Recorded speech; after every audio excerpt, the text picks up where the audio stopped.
Gubernur Papua Lukas NMB berhasil ditangkap oleh Komisi Pemberantasan Korupsi, KPK, dibantu Brimob Polda Papua, dan Badan Intelijen Negara Daerah, BINDA, Papua pada Selasa, tanggal 10 Januari tahun 2023. Lukas saat ini sudah berada di Jakarta, tepatnya di RSPAD Gatot Subroto untuk pemeriksaan kesehatan.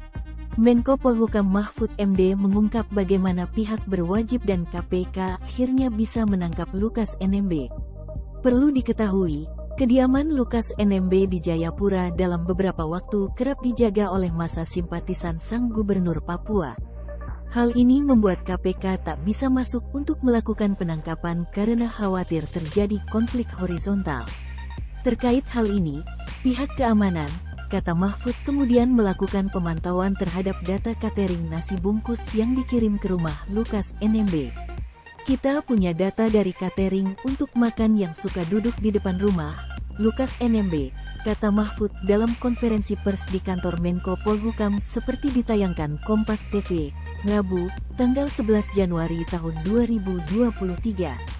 Data pesanan catering nasi bungkus tersebut terpantau kian hari berangsur turun, hingga akhirnya penjagaan para simpatisan di sekitar kediaman Lukas NMB terpantau nihil. Karena kita tahu Lukas itu pendukungnya berapa. Hari pertama dia beli nasi bungkus misalnya 5.000, besoknya turun 3.000, terakhir tinggal 60. Ini sudah nggak ada orang yang jaga di sana, ujar Mahfud. Usai mendapati adanya penurunan signifikan dari para simpatisan Lukas NMB, KPK dibantu Polda Papua dan BINDA Papua kemudian menghitung upaya penangkapan terhadap sang kepala daerah tersebut. Sehari turun, kita menghitung setiap hari ada catatannya. Sehingga langkahnya lebih gampang, terangnya. Sebagai informasi, KPK telah menetapkan Lukas NMB dan beberapa pihak lainnya sebagai tersangka dalam kasus dugaan suap dan gratifikasi terkait pekerjaan atau proyek yang bersumber dari APBD Provinsi Papua. Lembaga anti rasuah itu juga telah menyita berbagai barang bukti dalam penyidikan kasus tersebut, seperti dokumen terkait dengan perkara, bukti elektronik, catatan keuangan, uang tunai dalam bentuk rupiah, dan emas batangan dari penggeledahan dua lokasi di Jakarta, yakni rumah Lukas NMB dan sebuah apartemen. Terakhir, KPK menyita uang ratusan juta rupiah dari seorang rumah saksi yang digeledah di wilayah Kota Batam, Kepulauan Riau.